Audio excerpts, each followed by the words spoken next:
أعمالنا من يهده الله فلا مضل له ومن يضلله فلا هادي له أشهد أن لا إله إلا الله وحده لا شريك له وأشهد أن محمدا عبده ورسوله وصفيه وخليله لا نبي بعده اللهم صل وسلم على نبينا وحبيبنا وقدوتنا النبي المصطفى محمد بن عبد الله وعلى آله وأصحابه وعنا معهم ومن تبعهم بإحسان إلى يوم الدين أما بعد. Jamaah yang semoga Allah Subhanahu wa taala senantiasa melimpahkan kepada kita segala kenikmatan, melimpahkan kepada kita hidayahnya serta pertolongannya untuk kita dapat terus istiqomah berjalan di muka bumi ini, menyelusuri kehidupan di muka bumi ini dengan ketakwaan kepada Allah Azza wa Jalla. Jamaah yang dirahmati oleh Allah Azza wa Jalla, pertama-tama saya ucapkan terima kasih atas kesempatan yang diberikan untuk menggantikan Ustadz kita, Ustadz Ahmad Baitowi yang berhalangan hadir pada kesempatan kali ini. Pada awal kajian ini, Ana akan membawakan sebuah hadis yang dimana Rasulullah Sallallahu Alaihi Wasallam pada hadis tersebut mensifati hakikat dunia. Rasulullah Sallallahu Alaihi Wasallam mengingatkan kita dengan mengatakan ad-dunya mal'unah wa mal'unatun ma fiha. Dunia ini mal'unah, kalau secara arti terlaknat.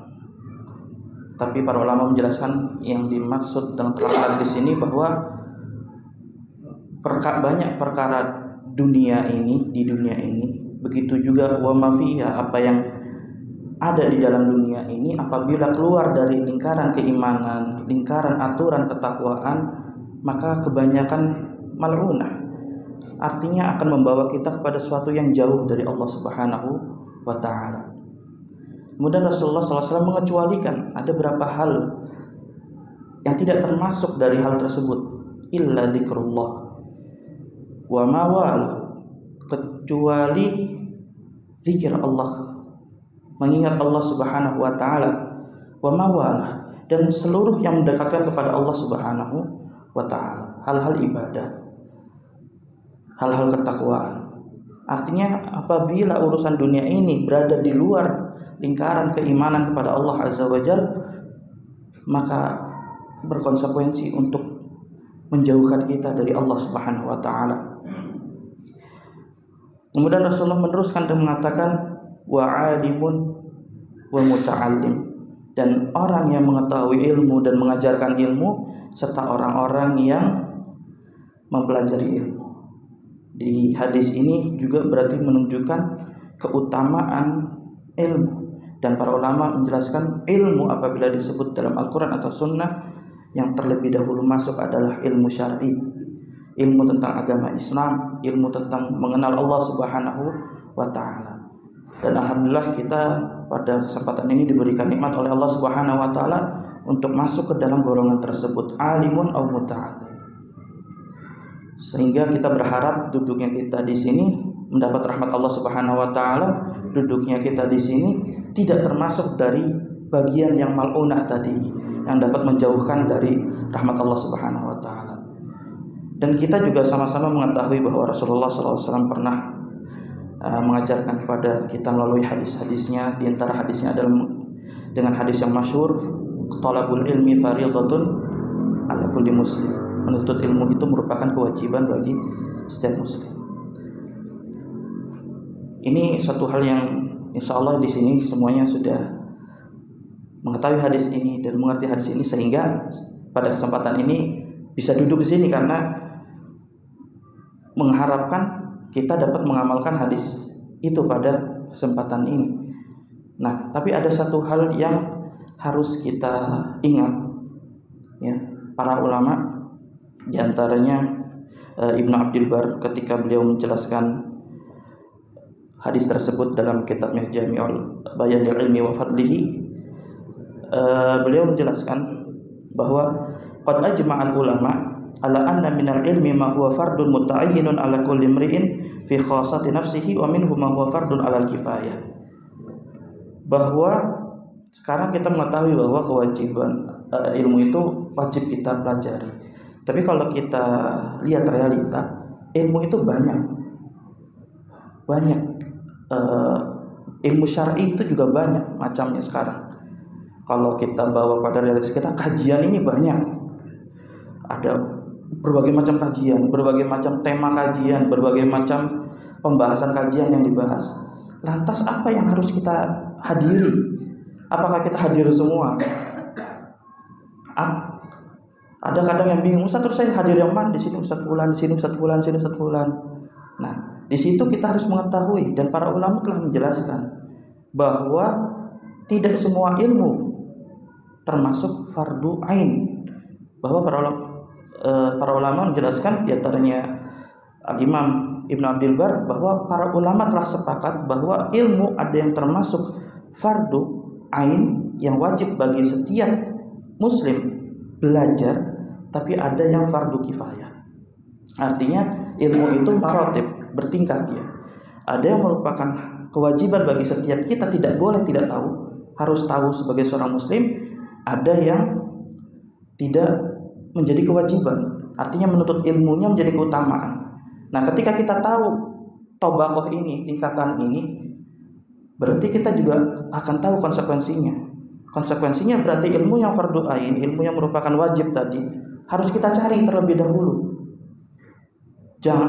Jangan sampai kita mencari ilmu yang tidak wajib, yang sunnah, malah merupakan yang wajib.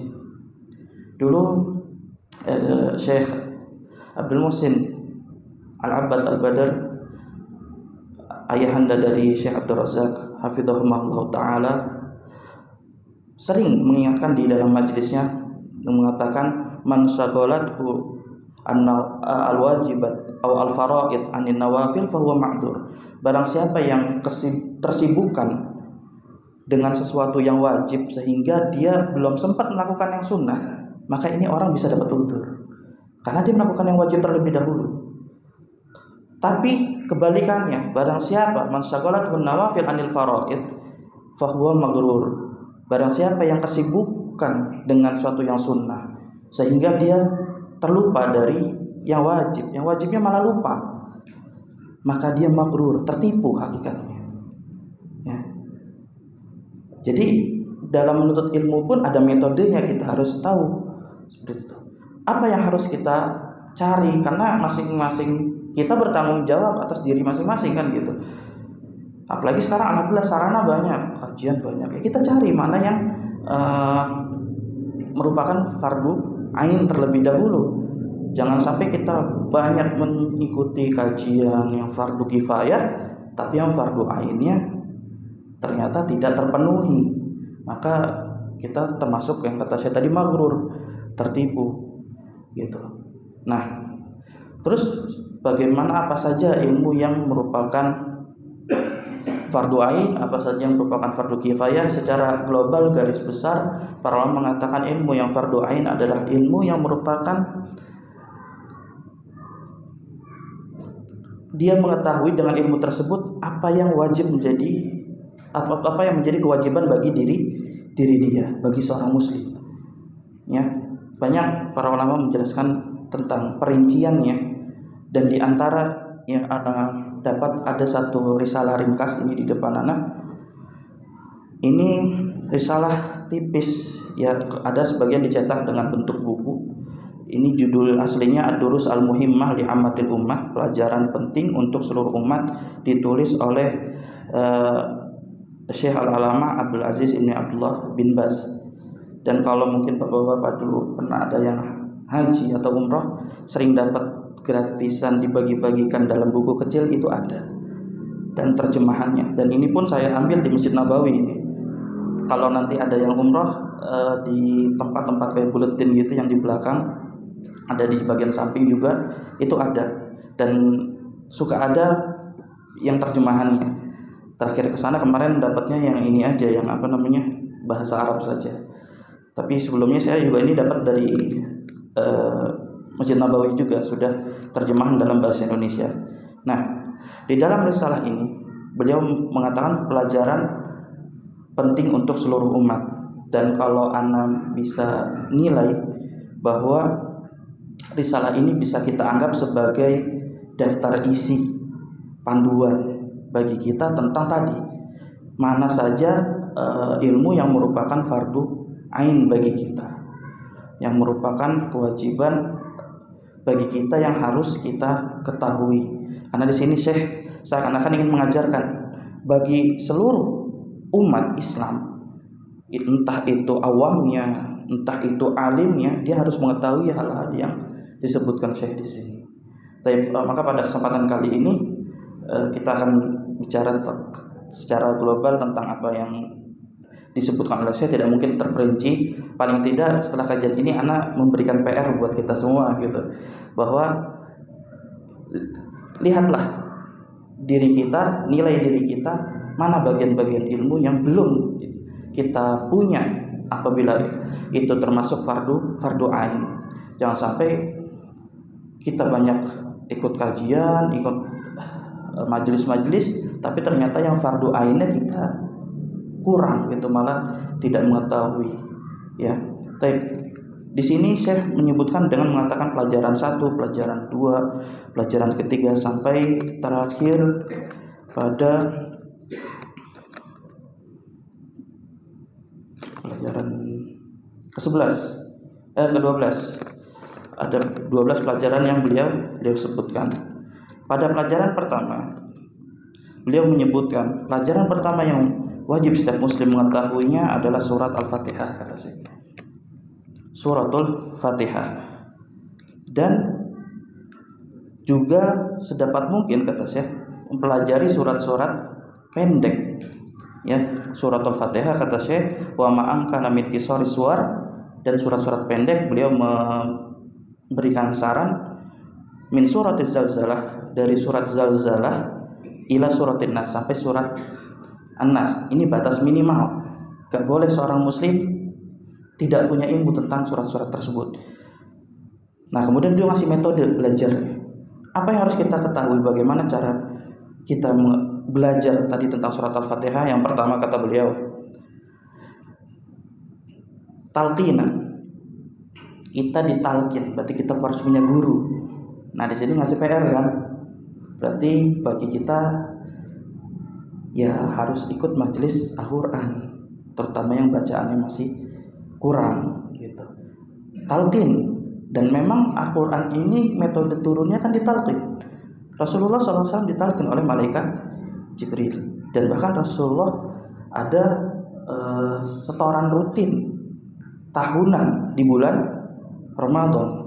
Kata Rasulullah SAW adalah orang yang dermawan, dan paling dermawan pada saat bulan Ramadan, di saat Jibril datang untuk saling mempelajari Al-Quran. Dan saat Rasulullah sudah tahun terakhir di hidup di dunia ini, malaikat Jibril datang 2 kali untuk belajar bersama Rasulullah tentang Al-Quran. Nah, memang metode Al-Quran ini talqin, artinya kita harus punya guru, kita mendengar dari guru kita, dari ustadz kita, bagaimana bacaan yang benar, kemudian kita dengarkan terlebih dahulu. Makanya saya di sini mengatakan talqin. Berarti kita harus pelajari surat Al-Fatihah sehingga kita bisa baca surat Al-Fatihah dengan bacaan yang benar. Wallahu taala alam. Hikmah dari Syekh di sini mengatakan surat Al-Fatihah dulu karena surat Al-Fatihah ini adalah merupakan rukun dari salat kita. Yang mana salat tidak sah apabila tidak membaca surat Al-Fatihah. Berarti ini ngasih PR ya. Makanya kajian ini habis kajian dapatnya PR banyak insyaallah. Itu untuk kita koreksi diri kita. Oh, ternyata ini banyak saya belum tahu nih. Berarti habis ini harus semangat lagi kajiannya gitu kan. Cari gitu. Kita bikin daftar kalau perlu. Saya ini udah ada kajiannya di sini. Datang ke kajian tersebut. Nah, mungkin kalau belum ada berarti PR juga buat Amir nih, ngasih apa namanya bikin majelis ya tahsin gitu kan. Yang di situ dengan metode yang benar sehingga jamaah di sini dapat memenuhi ilmu-ilmu yang merupakan fardu ain. Nah, di sini saya mengatakan cara belajarnya talqin. Kemudian setelah itu baru tashih. Akhirnya kita mendengar dulu dari syekh, dari guru, gitu kan, dari ustadz. Baru setelah itu kita benarkan bacaan kita. Nah, ini tantangan berat buat kita. Biasanya rontok di sini. Kalau udah ikut kajian tahsin, pas baca nggak bener-bener disalahin terus, nyerah. Kan begitu. Jangan begitu, Pak. Ya. Al-Quran itu Allah Subhanahu wa ta'ala turunkan rahmatan lil alamin. Dia untuk seluruh manusia. Maka seluruh manusia harus belajar Al-Quran, berarti kan. Dan itu Allah katakan lil alamin, bukan lil arab. Dan apa ya sebenarnya, shadaqallahul azim. Jangan kira orang yang di Saudi itu tidak butuh belajar Al-Quran. Kami antum tanya Ustaz Fadil, Ustaz Farhan yang pernah belajar di Saudi. Orang Saudi itu yang nggak belajar Al-Quran bagus gak bacaannya? Tanya mereka. Nggak semuanya. Jangan kira orang Arab jago bahasa Al-Quran. Bahkan mungkin beberapa tulabul ilm dari Indonesia lebih mahir daripada orang-orang Arab sendiri dalam masalah Al-Quran. Memang lahirnya mereka langsung bahasa Arab, tapi Al-Quran ini bahasa Arab tertinggi. Mereka juga harus belajar. Ya, itu orang Arab belajar. Dulu jujur aja di kelas kami, ya jangan mungkin antum bilang masa sih? Ya saya juga dulu bilang begitu, masa sih? Tapi ternyata ketika melihat orang Arab baca Qurannya jagoan nyong kan. Bukan dia sombong, tapi kaget juga. Masya Allah, ternyata shadaqallahul azim. Al-Quran ini memang bukan buat sekelompok suku. Walaupun Allah Subhanahu wa ta'ala memilih Arab, bahasa Arab. Makanya dikatakan Arabi itu adalah lisan. Orang yang katakan orang Arab adalah ketika dia menguasai lisan Arab walaupun dia bukan orang Arab. Jadi Al-Quran Allah pilih dengan bahasa Arab, bukan berarti orang Arab langsung bisa. Enggak, mereka butuh belajar. Sekarang kan banyak metode-metode ketika banyak masyaikh guru-guru dari Yaman ada buku-buku belajar Quran dengan bahasa Arab kan, kayak Qawaid Nuraniyah gitu ya, tahu ya. Coba itu buku belajar Al-Quran pakai bahasa Arab, berarti itu buku buat orang Arab pasti. Berarti orang Arab butuh belajar huruf-huruf Al-Quran juga. Lah apalagi kita, ya orang Indonesia, apalagi lahirnya dari yang ya daerah-daerah tertentu yang memang punya kekurangan dalam beberapa lafadz, ya kan. Misalnya yang saya di Jawa agak medok gitu misalnya, ya itu butuh effort lebih kan. Artinya apa? Ya memang Quran itu butuh dipelajari gitu. Nah, sehingga ketika kita mempelajari kemudian disalah-salahin, jangan putus asa. Gitu. Itu suatu hal yang wajar. Lisan kita lisan Jawa belajar Al-Quran, artinya butuh suatu kekuatan lebih. Ketika mulai belajar, kita ikut majelis tahsin, kemudian disalah-salahin, ya sabar. Gitu. Sabar, jangan habis itu nyerah. Udahlah. Nah, dan Rasulullah pun telah mengajarkan, yang telah mengatakan orang yang mahir membaca Al-Quran ma'asafaratil kiramil bararah, dia akan ditemani oleh para malaikat yang safarah, senantiasa silih berganti, kiram yang mulia dan yang bararah yang taat. Nah, wala dia tatata bil qiraatil Quran, yang masih tatata, maka kata Rasulullah walau ajran, ketika dia terus belajar maka dia akan dapat 2 pahala. Pahala dia membaca, pahala dia belajar. Nah, jadi itu maksudnya ini anak ngasih motivasi buat dia anak sendiri gitu, karena ya kita sama-sama bukan lisan Arab, justru pasti lebih susah lah istilahnya, ada perlu effort lebih untuk belajar Al-Quran. Misalnya kayak do, ja, a, bagi sebagian lisan mungkin fa susah, ada yang ja susah, za susah, wajar. Tapi kita harus memenuhi hal tersebut karena Al-Quran Allah Subhanahu wa ta'ala pilih bahasa Arab, berarti yang selain lisan Arab harus ikut juga mempelajari Al-Quran. Nah, kita lihat bagaimana para ulama kita banyak yang dari orang-orang non Arab. Al-Imam Bukhari turunan Persia, kakeknya Bardesbah, namanya masih nama Persia gitu. Tapi dia bisa menjadi al-hadis, artinya belajar. Jadi Imam Bukhari pun belajar bahasa Arab terlebih dahulu gitu. Belajar Al-Quran sama, karena startnya kita itu sama semua. Ya, Al-Qur'an, agama ini Allah Subhanahu wa taala turunkan untuk lil alamin, ya, bukan untuk sebagian suku. Nah, ketika melihat hal tersebut, anak mengatakan shadaqallahul azim.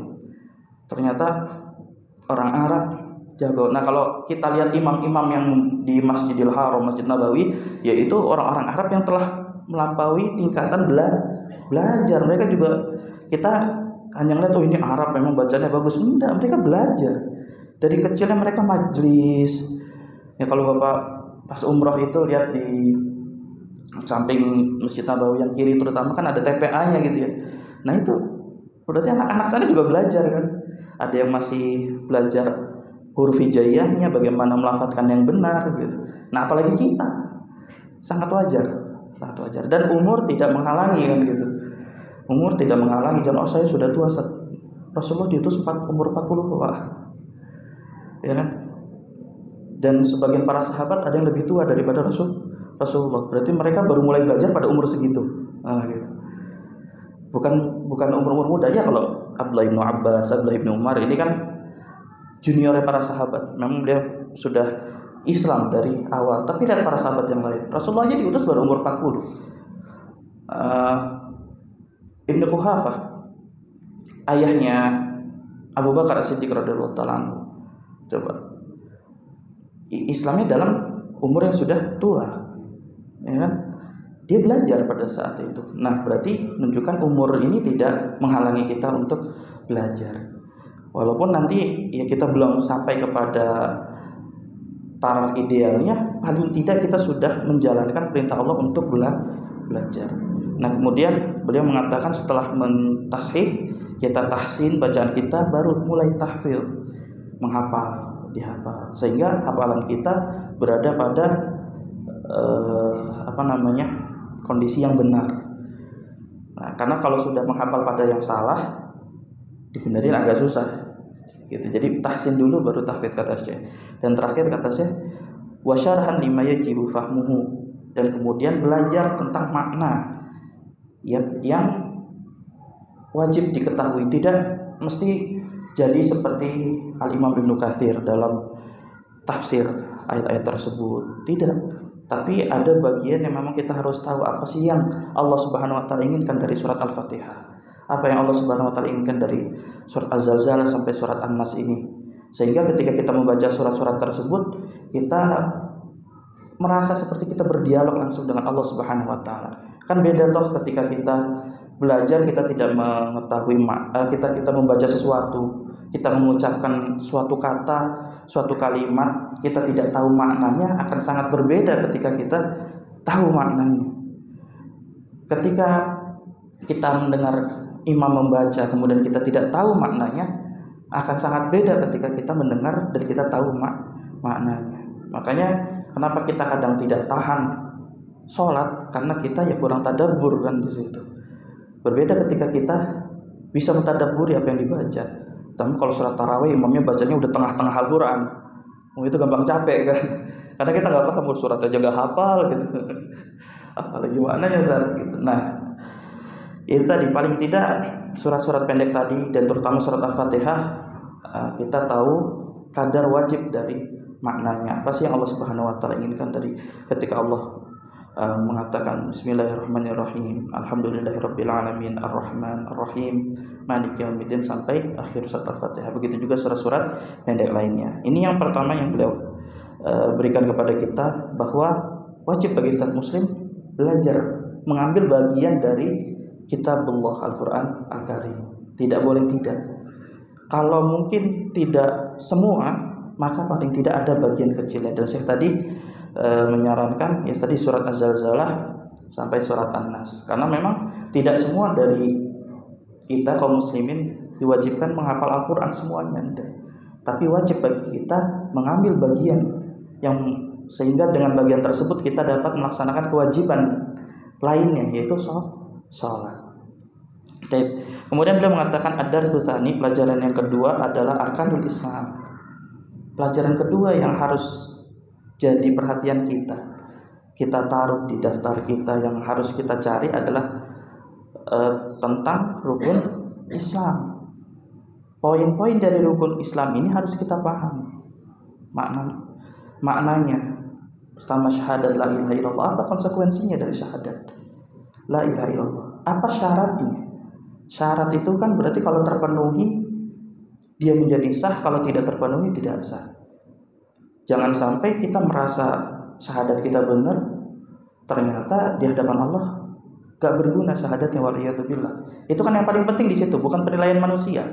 Kadang kita hanya terpatok pada penilaian manusia kan gitu. Oh ini dihukumi tetap sebagai muslim. Oke, di dunia dihukumi sebagai muslim, hidup di tengah-tengah kaum muslimin. Nasallallahu salama wal afiyah, ternyata ketika berhadapan dengan Allah mempertanggungjawabkan hisab nanti, ternyata syahadatnya nggak keterima karena apa? Syaratnya kurang. Gitu. Nah, ini harus kita cari ilmunya. Jangan sampai kita tidak tahu apa konsekuensi dari la ilaha illallah Muhammadur Rasulullah, itu apa konsekuensinya. Kemudian apa hal-hal yang menjadi syahadat kita ini sah. Yang pertama. Kemudian bagian kedua, sholat. Ini merupakan rukun Islam yang kedua. Mana Rasulullah mengatakan al-ahdu bainana wa bainahum as-sholat.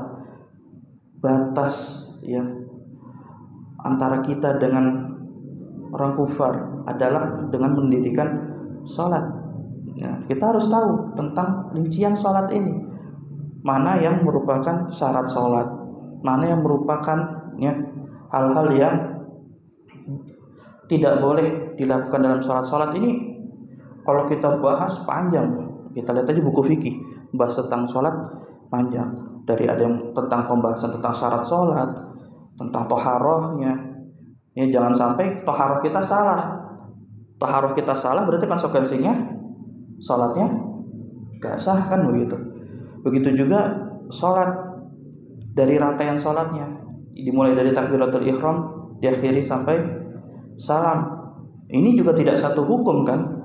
Ada bagian dari sholat yang merupakan rukun sholat, para ulama mengistilahkan dengan rukun sholat. Yang mana rukun sholat ini adalah gerakan atau bacaan sholat yang tidak boleh ditinggalkan, baik karena sengaja atau karena lupa. Artinya kalau lupa kemudian kita ingat, ya kita harus tetap mengerjakan. Nah ini daftar bagi kita. Kalau kita nggak tahu berarti ya harus dicari tahu kan begitu. Jangan sampai kita sholat misalnya lupa ruku, kemudian abis itu cuma kita ganti dengan sujud sahwi, sah nggak? Nah, ini harus tahu gitu. Saya lupa Al-Fatihah Ustaz, karena saking semangat sholat mau membaca surat Al-Baqarah gitu. Panjang, mana saya mau baca yang panjang, Al-Fatihahnya malah lupa. Habis baca iftitah langsung alif lam mim gitu. Ingatnya habis sholat. Terus gimana? Karena lupa. Udahlah, kan rufi'a an ummati khata' wa nisyan gitu. Tidak dianggap dosa apabila itu karena salah ataupun lupa. Berarti ya sudah, yang berlalu. Enggak bisa. Gitu.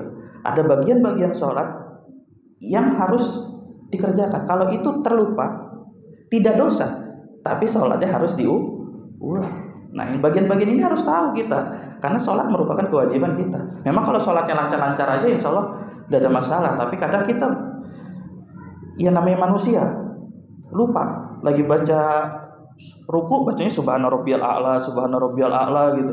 Baru ingat, oh iya salah gitu kan. Atau ingatnya pas sudah berdirinya, sami Allah liman hamidah, sadar sami Allah liman hamidah, tadi baca subhana rabbiyal a'la. Nah ini harus tahu, terus gimana saya?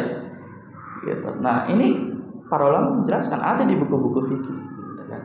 Tinggal bagaimana kita ya belajarnya, kita harus mengetahui. Jangan sampai yang tadi ilmu ada yang fardu ain, ada yang fardu kifayah. Jangan sampai kita banyak ikutin yang fardu kifayah, ada kajian usul fikih ikut, ada ulumul hadis, mustalah hadis ikut, ternyata tadi rukun sholat kita belum paham, wajib sholat belum paham, yang sunnah sholat juga belum paham, yang syarat sholat mana konsekuensi sholat belum paham. Jangan seperti itu. Ya makanya menuntut ilmu pun ada metodenya, gitu. Nah, salah satu cara membantu tadi kita harus tahu ya mana ilmu yang harus kita cari. Nah, saya di sini mengungkapkan ya rukun Islam yang harus diketahui. Ya, kemudian apa yang membatalkan sholat, gerakan apa yang kalau dilakukan bisa membatalkan sholat, apa gerakan yang makruh. Nah, sekarang banyak orang sholat Allahu Akbar ngetek gitu kan. Nah itu gimana hukumnya dalam sholat? Ini yang saya ingin sampaikan lagi, terutama ini sering kadang kita juga bingung nih ngingetinnya gimana. Masalah aurat dalam sholat. Ya kan suka ada yang pakai kaos agak pendek, kemudian pakai celana pas ruku kelihatan. Kelihatan belahannya gitu kan. Nah itu aurat kan. Kalau dia tidak menutupinya konsekuensinya bisa batal karena tidak menutup aurat di situ. Nah itu harus menjadi kewajiban bagi kita untuk mempelajari hal tersebut. Nah kemudian tentang zakat pada hukum Islam, kita harus tahu bahwa ada bagian dari harta kita yang memang menjadi kewajiban untuk kita tunaikan. Apa saja yang merupakan harta yang termasuk dari harta yang wajib dizakati. Jangan sampai kita merasa saya nggak wajib zakat nih, ternyata sudah wajib zakat. Itu ada yang harta yang tidak dizakati, ternyata dia sudah harta ini masuk kategori wajib zakat. Jadi kita harus tahu, harus belajar tentang rukun Islam ini. Dia bilang ini berarti kajian ini bikin PR nih, pulang bikin buyang, bikin daftar gitu. Wah ini saya kurang tahu nih tentang zakat, ya belajar. Nah, kemudian tentang saum, terutama nanti kita insyaallah Allahumma balighna Ramadan, ya kita akan masuk bulan Ramadan, kita pelajari lagi. Dan hal tersebut bukan hanya sekali kita pelajari, enggak. Nah manusia kita senantiasa lupa kan gitu. Ya setiap kita ulang walaupun itu hal-hal yang sudah pernah kita pelajari. Aku mau Ramadan lagi, yang murojaah lagi tentang hukum-hukum tentang hukum-hukum puasa Ramadan. Apa saja yang membatalkan, apa saja yang makruh, sehingga kita dapat melaksanakan ibadah tersebut dengan keadaan sempurna. Kemudian haji dan umroh, ketika kita sudah menjadi orang yang diwajibkan melaksanakan dua ibadah tersebut, kita harus tahu ilmunya. Nah, maka saya di sini mengatakan arkanul Islam. Ya, ini harus kita ketahui. Kemudian setelah itu beliau mengatakan arkanul iman. Nah, ini tentang rukun-rukun iman. Apa konsekuensi dari keimanan? Apa saja poin yang harus kita imani dari setiap rukun-rukun iman? Kita tahu semuanya rukun iman ada 6. Iman kepada Allah, iman kepada malaikat Allah, iman kepada kitab-kitab yang Allah turunkan, iman kepada rasul-rasul Allah yang Allah utus, iman kepada hari akhir, iman kepada takdir yang Allah Subhanahu wa taala tetapkan, baik takdir baik maupun yang buruk di pandangan manusia. Tapi ketika kita satu aja kita nyatakan iman kepada Allah, apa yang harus kita imani? Nah ini kan perlu dipelajari. Komponen apa yang termasuk keimanan? Apa yang Allah inginkan dalam beriman kepadanya? Apa yang Allah inginkan ketika kita beriman kepada malaikat? Apa yang Allah inginkan kita beriman kepada kitab-kitab Allah? Jangan sampai kita tidak mempercayai sesuatu yang ternyata itu wajib kita imani. Dia tidak mempercayai azab kubur. Padahal azab kubur adalah satu komponen dari komponen iman kepada yaum akhir. Nah, ini merupakan hal yang harus kita cari tentang arkanul Islam. Bagaimana kita mengenal Allah Subhanahu wa taala? Bagaimana kita beriman kepada Allah Subhanahu wa taala? Nah, kemudian yang berikutnya di sini kalau Syekh mengatakan yang pelajaran berikutnya, beliau mengambil runutan dari hadis Jibril ketika malaikat Jibril alaihissalam datang pada Rasulullah SAW yang melakukan tanya jawab untuk mengajarkan kepada para sahabat yang hadir saat itu. Makanya beliau mengatakan pelajaran berikutnya adalah tentang sebelumnya beliau mengatakan mengkhususkan satu hal poin dari ilmu, yaitu tentang tauhid dan syirik. Karena ini sebenarnya bagian dari keimanan kepada Allah Subhanahu wa taala dan bagian dari syahadat la ilaha illallah. Akan tapi karena pentingnya hal tersebut, ya jangan sampai kita mengaku Islam ternyata masih ada komponen-komponen syirik yang dilakukan, waliyadzubillah. Kemudian setelah itu masalah ihsan, ya bagaimana cara kita profesional dalam ibadah. Ini kan core-nya ihsan kan segitu. Bagaimana profesional kita dalam beribadah. sehingga kita bisa melakukan ibadah dengan benar. Kemudian pelajaran berikutnya di sini setelahnya beliau mengkhususkan bagian dari tadi rukun Islam karena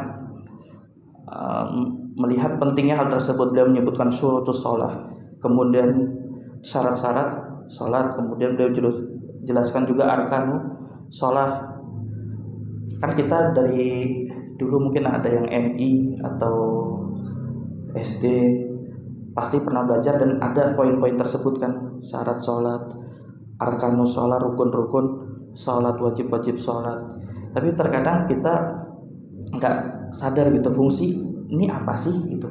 Kok ada syarat salat, ada rukun salat. Jadi jamaah yang dirahmati Allah Azza wa Jalla, kalau syarat salat itu adalah hal-hal yang di luar salat ya. Dia tidak termasuk dari rangkaian salat, tapi Allah Subhanahu wa taala jadikan hal-hal tersebut harus dilakukan sebelum salat dan harus dijaga keberadaannya sampai akhir salat. Itu namanya syarat salat. Jadi syarat salat itu adalah sebenarnya di luar dari rangkaian ibadah salat. Makanya wudu kan ibadah sendiri. Orang wudu nggak mesti salat. Menghadap kiblat, orang ketika menghadap kiblat nggak mesti salat. Tapi Allah jadikan hal tersebut sebagai syarat untuk salat. Nah, kemudian ada istilah namanya arkanus shalah, wajibatus shalah, wajib salat dan sunnah-sunnah salat. Yang perlu diketahui bahwa ibadah salat ini mulai dari takbiratul ihram sampai salam itu tidak dalam satu hukum, dalam hukum melaksanakannya. Dan di situ Allah Ta'ala alam, sebatas ilmu yang Anda ketahui, para ulama sepakat akan hal tersebut walaupun berbeda dalam masalah perinciannya. Artinya mereka sepakat bahwa tidak, sholat ini dari awal sampai akhir tidak satu hukum. Ada bagian yang harus wajib, benar-benar tidak boleh ditinggalkan. Ada bagian yang kalau salah, kalau ditinggalkan batal secara sengaja. Tapi kalau salah lupa boleh diganti dengan sujud sahwi. Jadi tidak semua kesalahan itu diganti dengan sujud sahwi gitu. Ada sebagian, nah ini beberapa kali anak menemuin, ya masya Allah ya,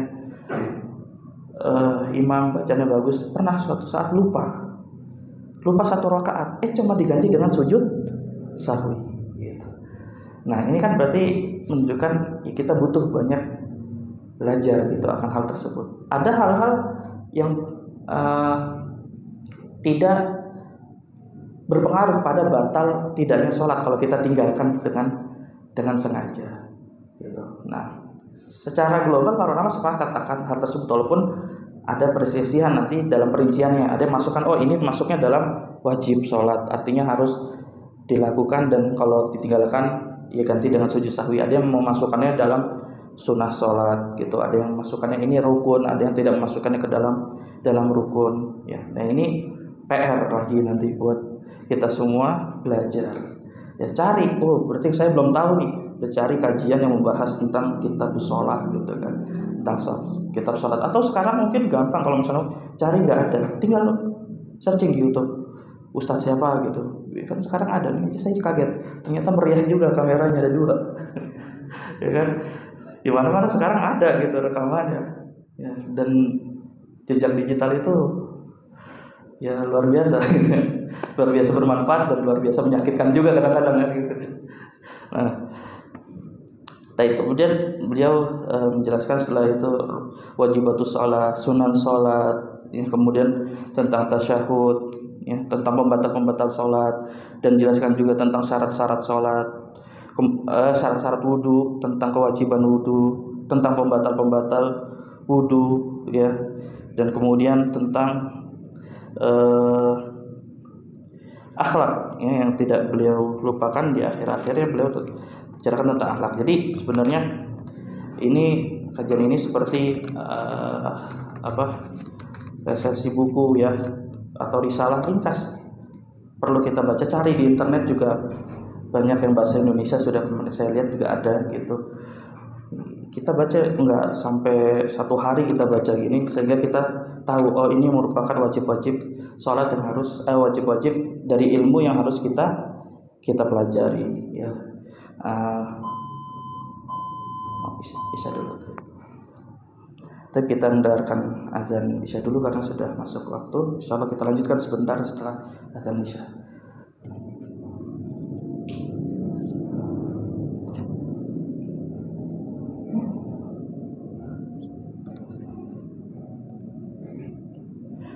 Alhamdulillah wassalatu wassalamu ala Rasulillah wa ala alihi washabbihi wa man tabi'ahum bi ihsan ila yaumiddin, amma ba'd. Tapi sedikit saja sebagai penutup dari kajian ini. Tapi apa yang disampaikan kita coba untuk merangkumnya, bahwa menuntut ilmu merupakan suatu hal yang harus kita lakukan, dan itu merupakan suatu hal yang memiliki keutamaan yang banyak. Di antaranya menuntut ilmu, ya, belajar dan mengajar adalah merupakan bagian dari amalan di dunia ini yang telah Rasulullah SAW kecualikan dari hal-hal yang melalaikan. Berarti itu adalah hal-hal yang mendekatkan diri kita kepada Allah Subhanahu wa Ta'ala. Dan kita juga ketahui bahwa proses belajar dan mengajar, ya terutama ilmu syar'i, adalah merupakan kewajiban. Akan tapi tidak semua komponen ilmu yang sekarang ada ini merupakan suatu hal yang menjadi kewajiban pada kita. Kita harus tahu mana yang merupakan fardu ain, mana yang merupakan fardu kifayah, dengan tujuan agar kita dapat memenuhi yang fardu ain. Jangan sampai kita menghabiskan waktu kita, ternyata yang kita tuntut adalah hal-hal yang merupakan fardu kifayah, tapi kita belum mempelajari fardu ainnya. Dan di antara risalah atau tulisan-tulisan para ulama yang menjelaskan hal tersebut adalah apa yang dituliskan oleh Syekh bin Baz rahimahullahu ta'ala dalam risalahnya yang sudah tersebar ini. Bahkan Syekh Abdul Razak mengatakan ini risalah mubarakah, insyaallah ini risalah yang berkah, ringkas akan tapi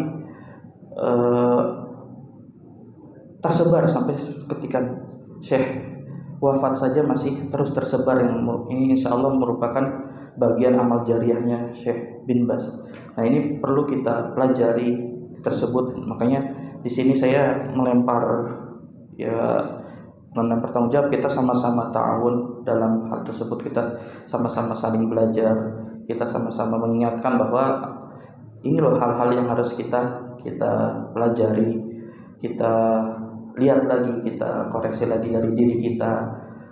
Jadi ketika kita melihat fenomena zaman sekarang, banyak kajian di mana-mana, rekaman kajian pun di YouTube banyak, di media sosial banyak, kita tahu mana yang hal prioritas, mana yang harus kita cari. Jadi kita tidak seperti orang kehilangan arah, bingung, saya ikut kajian ini, nggak tahu tujuannya apa. Harus punya tujuan kan, ilmu itu harus ada satu bagian yang kita tuju dari ilmu, bukan hanya sekedar ikut kajian, tapi apa yang kita dapat dari kajian tersebut. Tapi jemaah yang dirahmati oleh Allah Azza wa Jalla, mungkin ini yang dapat sampaikan. Mohon maaf apabila ada kurangan, kata yang tidak pantas atau hal-hal lainnya yang kurang berkenan. Kita bersama-sama berdoa kepada Allah Subhanahu wa Ta'ala agar Allah Subhanahu wa Ta'ala menjadikan kita hambanya yang bertakwa sampai kita menghadap Allah Subhanahu wa Ta'ala. Allahumma qsim lana min khasyatika ma yahulu bihi bainana wa baina ma'siyatik, wa min ta'atika ma yuqarribuna bihi jannatak, wa min al-yaqini ma yuhawwinu bihi alaina masa'ibad dunya. Allahumma matina bi asma'ina wa absarina wa quwwatina ma ahyaitana waj'alhu al-waritha minna waj'al tha'rana 'ala man zalamana wansurna 'ala man 'adana wa la taj'al musibatana fi dinina wa la taj'alid dunya akbar hammina wa la mablagha ilmina wa la ila an-nari masirana. Kita tutup dengan doa kafaratul majlis. Subhanakallahumma rabbana wa bihamdika asyhadu an la ilaha illa anta astaghfiruka wa atubu ilaik. Wassallallahu ala nabiyyina Muhammad wa ala alihi washabbihi wa sallama tasliman katsiran. Tsumma assalamu alaikum warahmatullahi wabarakatuh.